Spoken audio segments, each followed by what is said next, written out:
Welcome to Sacrilegious Discourse. I'm husband. And I'm wife. Together, we're reading the Bible for the very first time. We grew up without religion and wanted to know what all the fuss was about. Well, what have we learned so far? That God is a dick, and apparently some people believe in talking donkeys? We're not trying to pass ourselves off as experts. Nope, we're just reading the Bible for the first time and giving our first take reaction. If you'd like to join us in this venture, you might consider starting at episode 1. Otherwise, jump in wherever you like. All right, let's go read the Bible. Yeah, let's get to it. Husband! Wife! So, it's been a minute. It has. We took an unexpected break due to life. Yeah, some stuff came up, and then a week was gone. So we apologize. I mean, we try to do this on a daily basis, ongoing, forever and ever and ever. But, man, sometimes life just kicks your ass and makes you stop. So, Yep.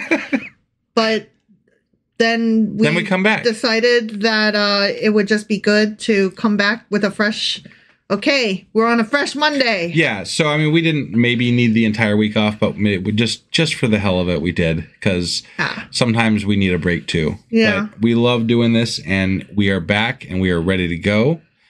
Before we hop into what we did last week, or the last episode or whatever, I do want to mention we have a Patreon shout out. What? Yes, we have a new patron.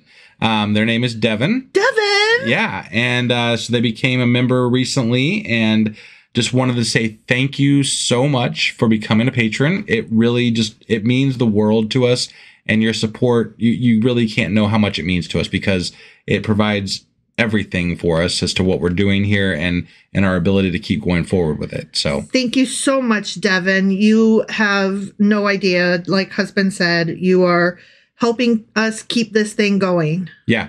So we appreciate that. And then, so last time we were here, we did, what did we do? We talked about Jeremiah chapter 30. Do you remember even what happened? Well, I cheated. I went back and looked. So what happened? So in Jeremiah chapter 30, God told Jeremiah to write down all the prophecies, like, conveniently. So apparently the fact that we have the book of Jeremiah is all thanks to God, apparently. Thank God.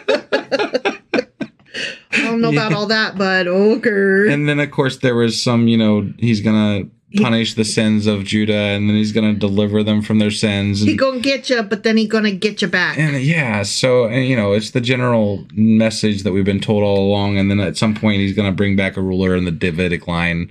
So there's going to be a king. Davidic. Oh, wait, no, that's right. It's going to be remember we were talking about the zombie David? Yes. Because we weren't sure whether it was going to be a zombie David or not. Right. Yeah, it might because David's line is done. Yeah. Hypothetically. Yeah. Right. So it was a really weird bit about that. Yeah. So anyway, that was Jeremiah chapter 30. Sure as fuck was. Which means that today we're going to be getting into Jeremiah chapter 31. All right, let's do this. Okie dokie.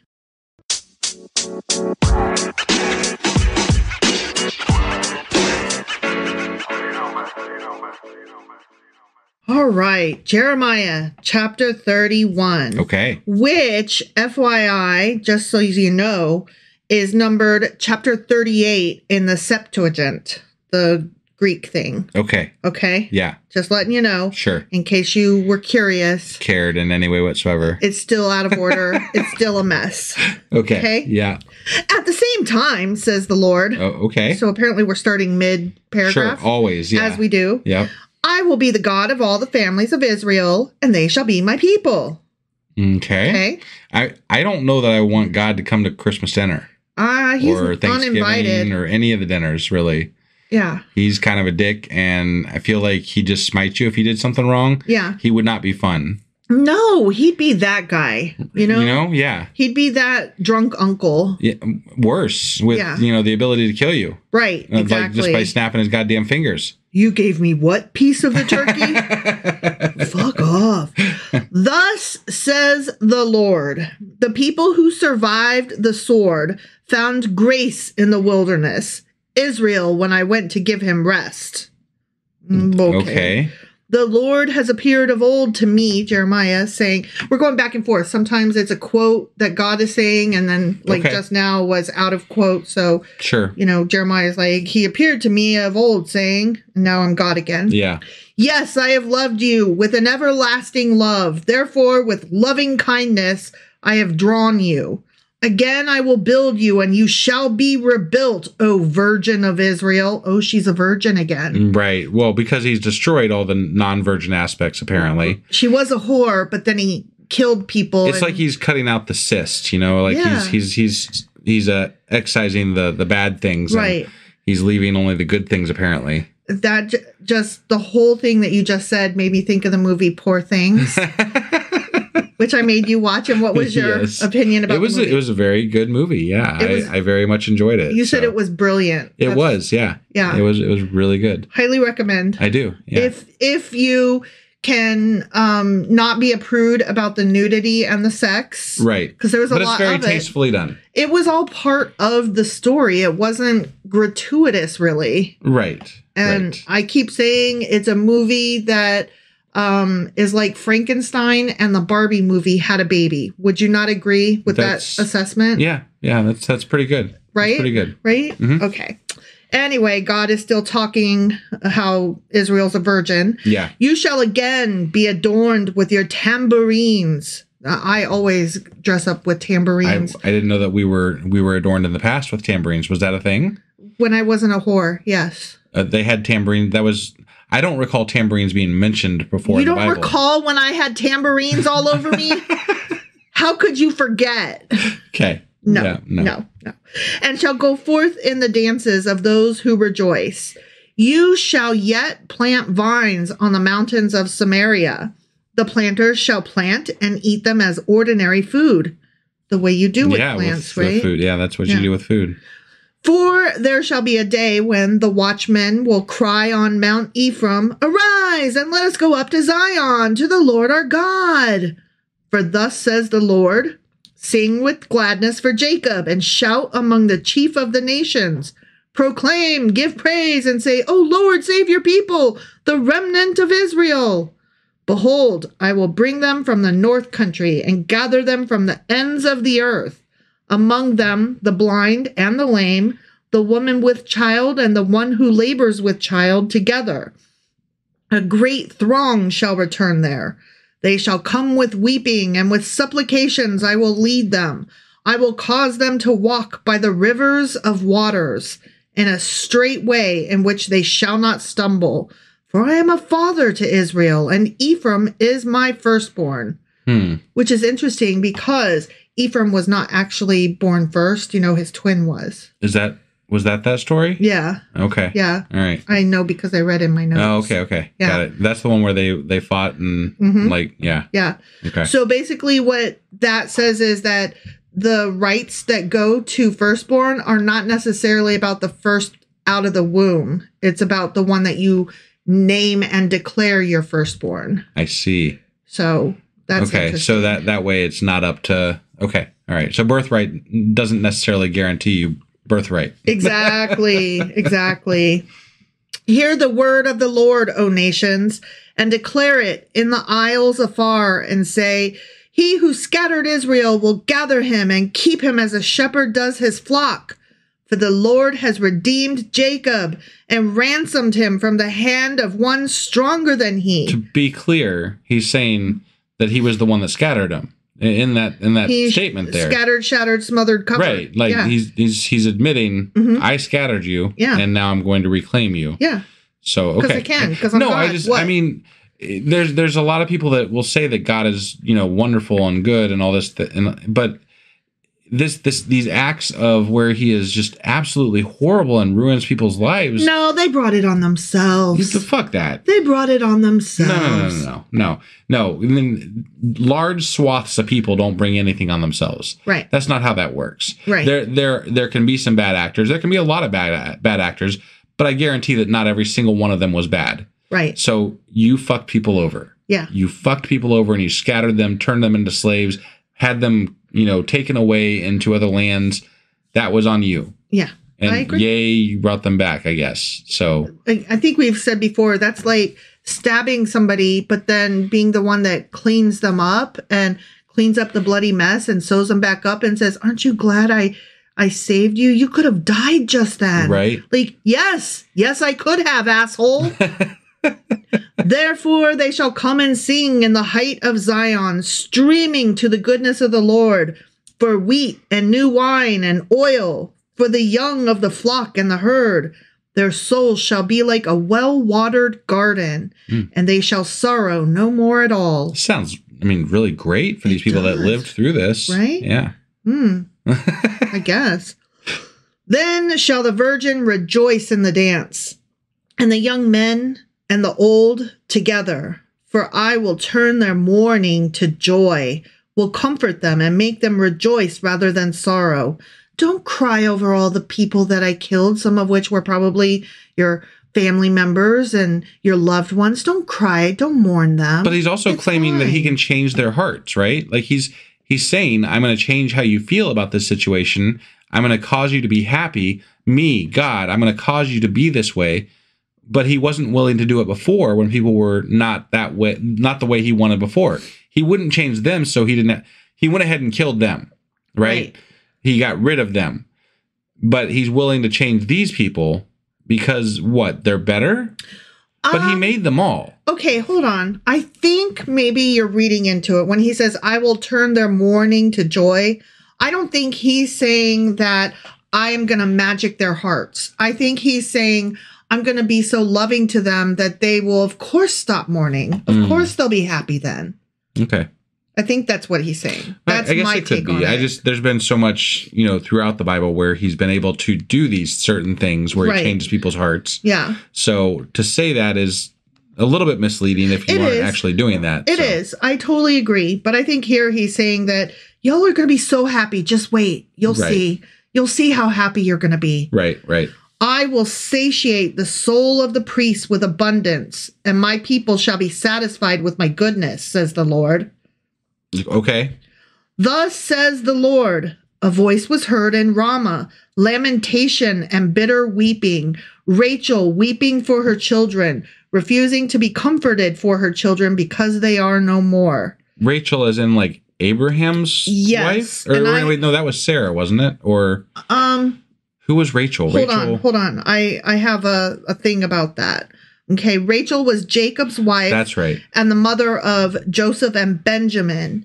And her crying is her because she's lamenting her descendants, both the northern and southern tribes. Okay. All right. Yeah. And they're being carried away to exile for their sins. And so she's weeping that they will be no more.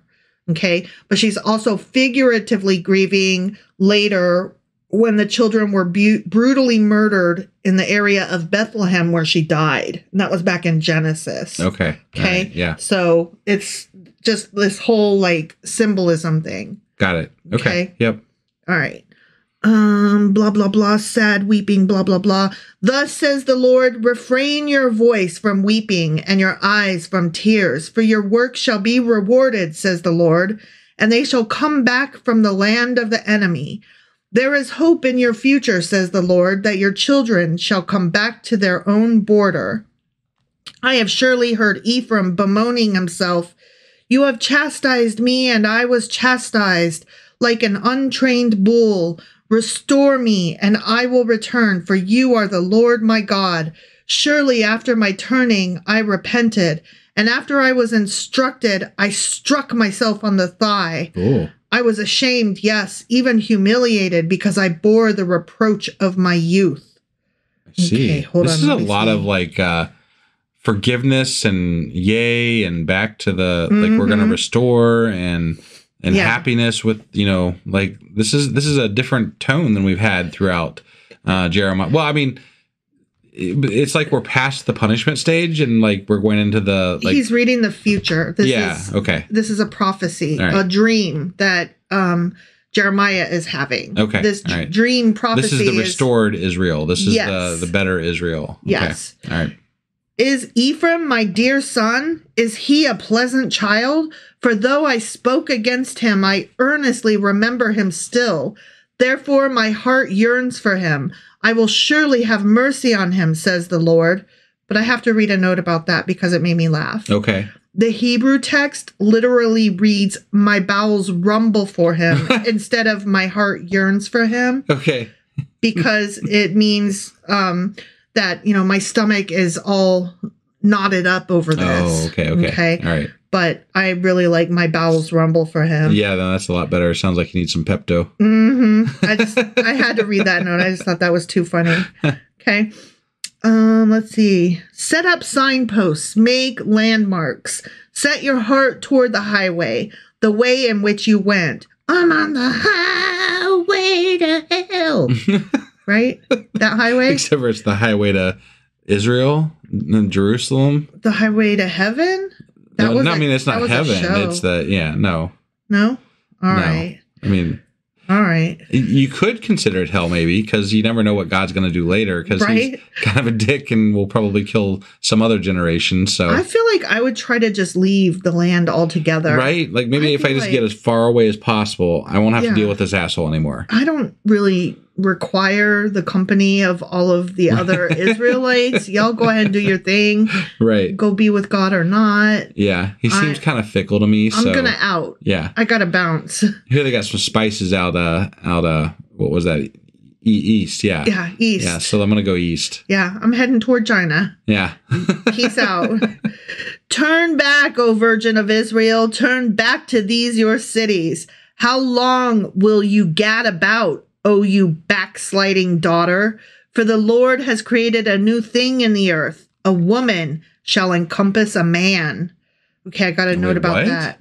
Yeah. This is an interestingly weirdly phrased chapter. Yes. Keep in mind these are all out of order. Yeah, no, I got it. Yeah, so a woman shall encompass a man. What the fuck does that mean? Right? Yeah, I'm curious. So according to the notes that I read, what this means, according to these translations, questionable at best, is that Israel will be so blessed and secure in God's restoration that even the women among them could protect the men and the people as a whole.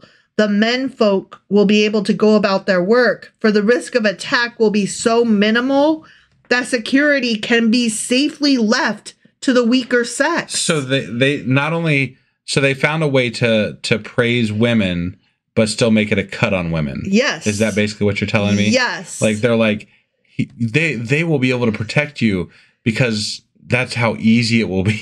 Even these weak pieces of shit women could do it. Jesus Christ. Thank you for that. I appreciate the Bible could have almost redeemed themselves, right? But no. But no, they decided not. Yeah. Thus says the Lord of hosts, the God of Israel, they shall again use this speech in the land of Judah and in its cities, when I bring back their captivity. The Lord bless you, O home of justice and mountain of holiness. And there shall dwell in Judah itself and in all its cities together farmers and those going out with flocks. For I have satiated the weary soul, and I have replenished every sorrowful soul. Okay, now I'm back to being Jeremiah. Okay. After this, I awoke and looked around, and my sleep was sweet to me. Okay? Because he just woke up from this wonderful dream where Israel's like saved. It's going to be awesome. It's going to be awesome, yeah. Yeah. What a great dream. Woohoo! It's like a Israel Jewish theme park, man. I know, where God's right? like awesome and he takes care of everybody. And even the women. Mm-hmm. Even the women can protect me, man. I know, right? This is so cool. Even those piece of shit, weak ass little things with tits can protect me. Can you believe it?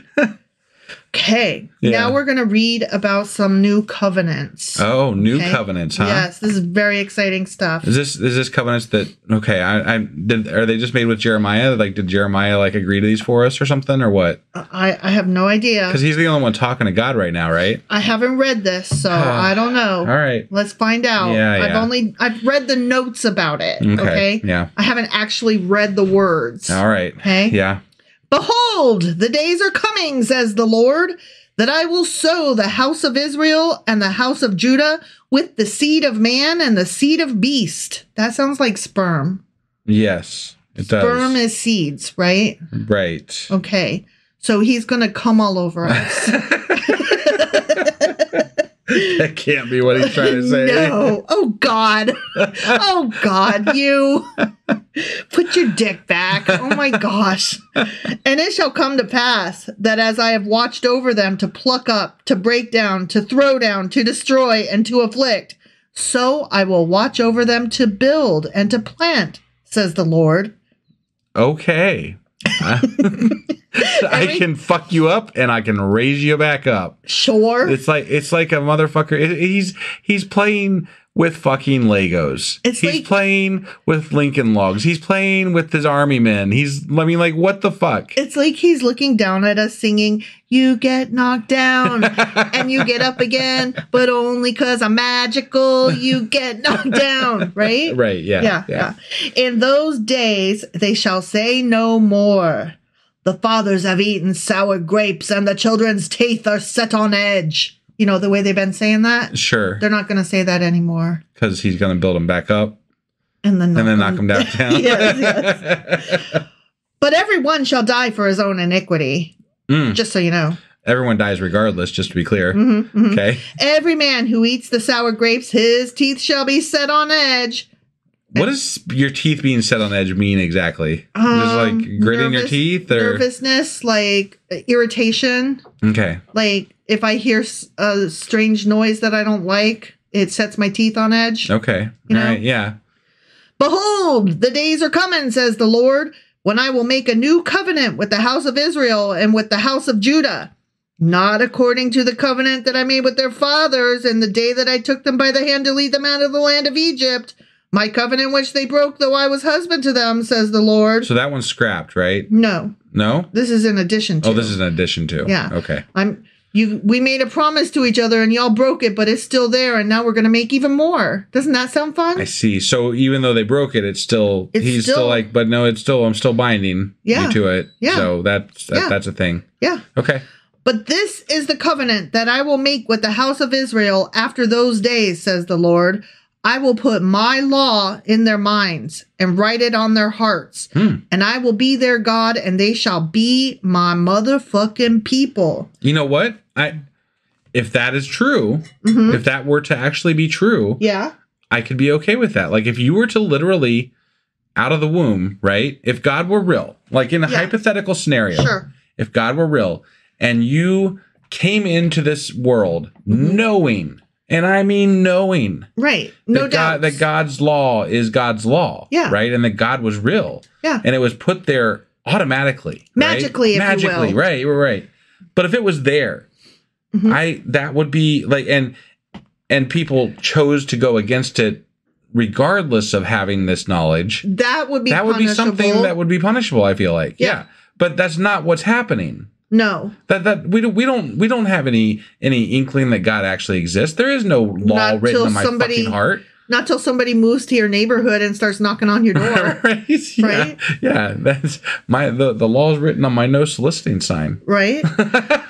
No more shall every man teach his neighbor and every man his brother, saying, know the Lord, for they shall all just know me, from the least of them to the greatest of them, says the Lord. So again, I feel like I'm not at fault here because my heart was not written on. No, mine neither. You know? No. And I feel like I'm clear of any wrongdoing here. God's fault. Because apparently God is failing at his covenant here. He missed a few. Yeah, I think God dipped out. Yeah. For I will forgive their iniquity and their sin I will remember no more.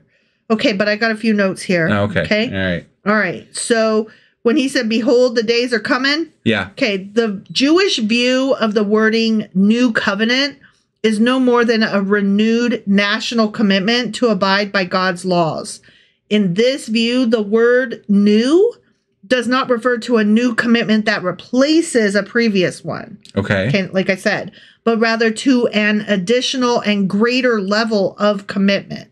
Right. Okay? Right. So after the fall of humanity in Genesis, that's when the story of a series of covenants begins. Yeah. So let me tell you about those real briefly here, just to remind us of all the covenants that we've had. Okay. Okay. There was the Abrahamic covenant in Genesis. And that was a promise to Abraham and his descendants that a land, a nation, and a blessing will be extended to all nations. Mm-hmm. Okay. Yep. Then there was the Mosaic or the Sinai covenant. Mm-hmm. That was in Exodus. And that's when Israel was given the law, the sacrifices, and the choice of blessing or curse. Okay. Okay. And then there was in 2 Samuel, the Davidic covenant. Promised an everlasting dynasty, a perfect ruler, and the promised Messiah. Okay. Okay. Yep. So this is a new one. Okay. Where he's going to write on our hearts? Yeah. Okay. Yeah. In addition to all those Sure. that still hold true. Okay. Okay. All right. And also when he says on your hearts, what he means is your inmost being, your mind, Sure. your soul, if you will. I get that, but I call bullshit. No, I agree. Totally. Because that was like, there was never a point in my life where I was like, oh God. Yeah, duh. I mean, that tracks. the only time that there was God was an outside influence trying to come into my life with that entity. The outside influence was people. Yeah. Yeah. And it was weird people. I mean, it was my neighbors and it was my friends, but I mean, still, it was weird, people though. coming at the me. The message was with weird. God. So the message never tracked. It never made sense. It was never logical. It was always, are you saved? I don't know what that means. Is there a fire coming? What? Saved from murder hornets? Right. I don't know what you mean by that. Yeah. I've never heard those words. Please to explain. Yeah, yeah. Thus says the Lord, who gives the sun for a light by day, the ordinances of the moon and the stars for a light by night, who disturbs the sea and its waves roar. The Lord of hosts is his name. Okay, so that was all an introduction to what he's about to say. Thus says the Lord. Right, okay? yeah. If those ordinances depart from before me, says the Lord, then the seed of Israel shall also cease from being a nation before me forever. Okay. Just don't then. You're right, yeah. Just don't then. Thus says the Lord, if heaven above can be measured, and the foundations of the earth searched out beneath, I will also cast off all the seed of Israel for all that they have done, says the Lord. Okay. Like I'm not really. If it can be okay. I'm not really following what he's getting. He's like, here. I'm gonna write this on your heart, and if you don't believe it, then you suck. If it's not in your heart, then you suck. Like, wait, what? But you're gonna write it there, so it should be fine, right? Right. He's like, no, I'm giving you the pen. You have to write it yourself. But there's no ink in the pen. Well, you have to go get ink too. Mine doesn't have a clicky. The clicky's broken. Well, you got to go get the spring for it too. So you're giving me nothing. That is correct. I mean, as usual, we're getting nothing. So, it's to be expected. Yeah. Yeah. So it's a false promise as usual. Right. Kind of like a rainbow. False promise. Yeah. Well, I mean, yeah.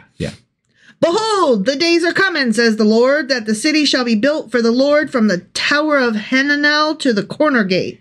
I have some notes. Okay. So, Tower of Hananel was located at the northeast corner in the walls of Jerusalem.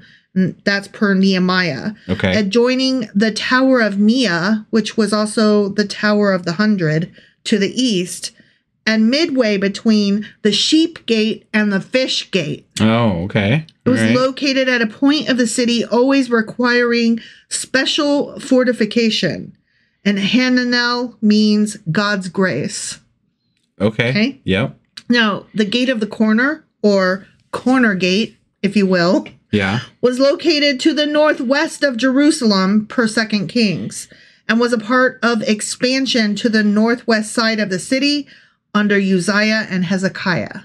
So God's getting involved in city planning. Is that what we're to believe here? Okay. Correct. I feel like God should be more than just like a city planning manager. Well, part of what he's saying is that you guys will have expanded your group, so you'll have had so many babies. Your population will have grown so much that your city walls will expand beyond what the city currently is. Sure, I get that. But like, okay, let's just take this in large chunks, right? Mm-hmm. Early on in the Bible, God was like, you will be more than the sands of the beach, right? You will be more than the stars in the sky, right? Right. Countless. That's a pretty grandiose idea as to what, how many people there are going to be, right? That's amazing. It goes to show that they didn't know how to count high. Right, Yes. sure. We have now narrowed our focus so far down that the only thing we have cared about recently is Jerusalem at all. Yeah. Like now all we care about is this fucking city, right? And God has been relegated to a goddamn city planner, as opposed to a God that rules the universe. Yeah. Like it is such a specific thing now that is so focused on what and where they are at this moment in time that we're reading about that it almost loses all meaning to me at all, because who gives a fuck about Jerusalem, honestly? I mean, in the grand scheme of things. That area, in the grand scheme of things. Nothing. Right. Yeah. I don't mean to say that we don't give a fuck about Jerusalem. I mean to say that in the grand scheme of things, when we're talking about a fucking God, we should be talking in larger scales than just a goddamn city. Yeah. Yeah. No, I totally agree with you. It also kind of goes to show that they have a little bit better understanding of what's outside their tribe. And that, God isn't just like we're not the whole world. Oh, right. Shit. I didn't know.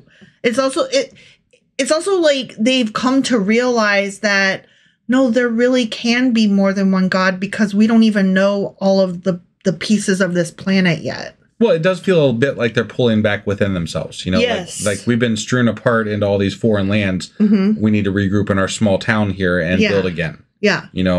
But that's not.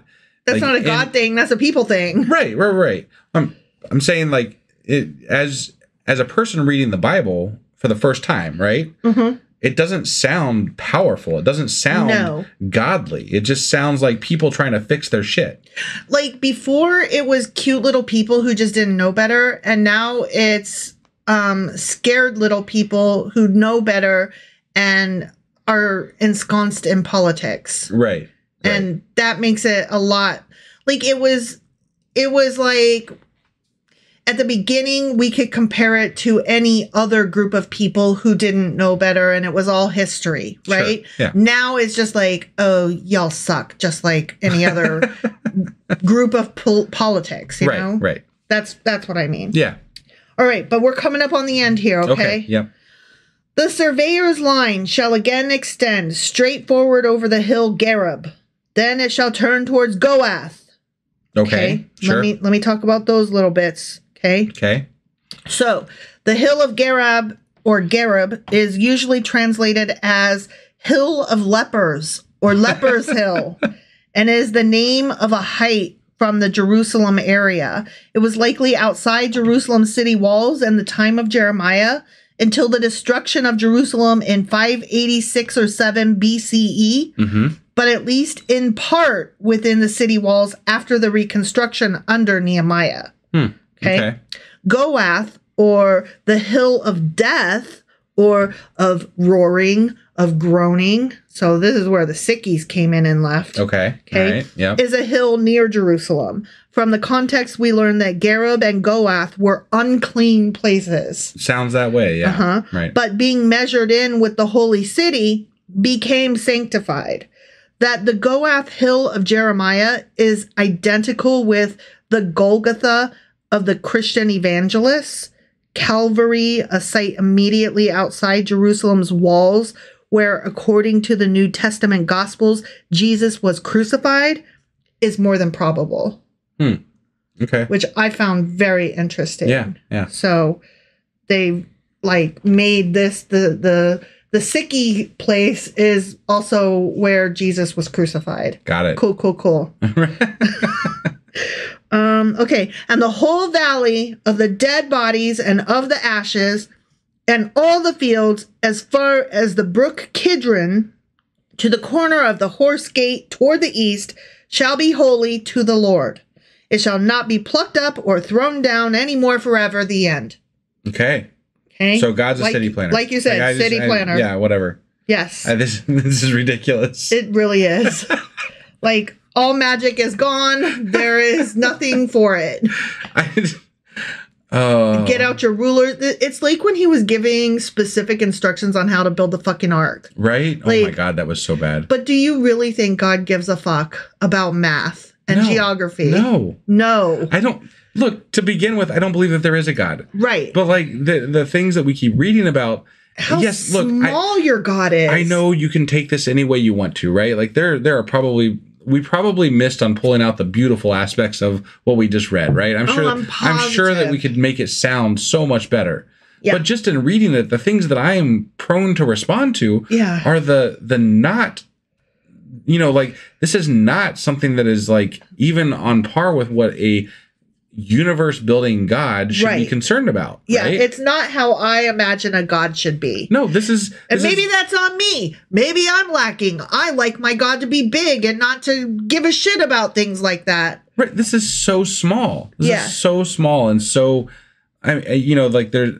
I've talked about it before, but like there's that meme out there that they're like, everything that ever happened in the Bible happened within this circle. And it's just like this small circle on the globe. Yeah. And it's so true. Like everything is just focused on this one area because that's all that was important to them. That's all they knew because it was written by humans who only knew a small portion of the earth. Yep. And that's what we now have as a overriding religion that affects the Western world. Right. And it blows me away that people take this book that we're reading right now as the gospel.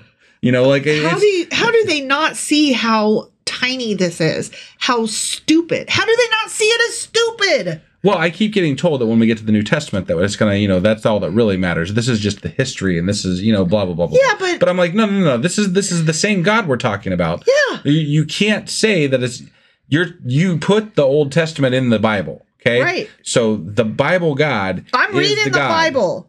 And this is some fucked up, stupid shit. And all that happened in the New Testament is that he got a little bit nicer, maybe a little bit more like, oh, they're really not listening. So, okay, I'll go down and see. Right. And I'm like, but you're God. How did you not already know? Right. You're God. Yeah. Why is their God so small? That's what I always come back to. Yeah. Why is your God so lacking in fundamental understanding? Why is your God so incapable of knowing history and geography? Why is your God so lacking in kindness and love and ability to foster that in people? Why is your God so small? Right.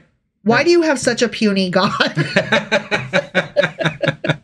Honestly. On that note, that was Jeremiah chapter 31. It sure as fuck was. Which means we'll be back tomorrow with Jeremiah chapter 32. And if you would like to join us for our live Discord at 10 p.m. Eastern, we would love to see you there. And as always, there will be a link in the show notes of this episode. So hop on down there, click the link, and join us on Discord.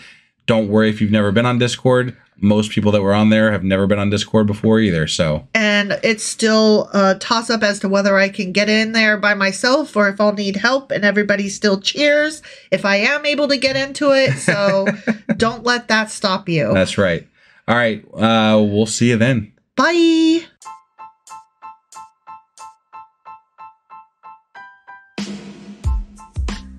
Hey, wife. I guess that's the end? But husband, that's just sad. It doesn't have to be. We are on lots of social media platforms like Twitter. Our handle there is sacrilegious_D. For D's nuts. Oh my God. Stop doing that. Anyway, we're also on Facebook, Instagram, and Pinterest. There's a link to all of our social media sites at our website. Ooh, we have a website? Yeah, it's sacrilegiousdiscourse.com, where you can also find a link to our merch shop. We have a merch shop? Yep, we have podcast-themed clothing, mugs, notebooks, and more, as well as an atheist and science-themed products. Wow, our fans should really go check that out right now. Definitely. They can get in touch with us by sending an email to sacrilegiousdiscourse@gmail.com. But before they do that, we could really use some help. Oh yeah? With what? Well, it's not free running the podcast, and we need some financial support in order to get better equipment, which will free up time so we can concentrate on our podcast and our fans. Okay, so what should they do? Head over to patreon.com/sacrilegiousdiscourse and sign up as a contributor on our podcast. Supporters there receive additional bi-weekly episodes that we record just for our Patreon members for as little as $2 a month. Also, we'd really appreciate it if you would like and subscribe on whatever platform you're using. And Apple Podcast reviews help us out tremendously. Like and subscribe. Leave an Apple review. Join us on Twitter. Support us on Patreon. That's a lot of instructions. Don't forget to say thanks. Thanks. Okay, bye.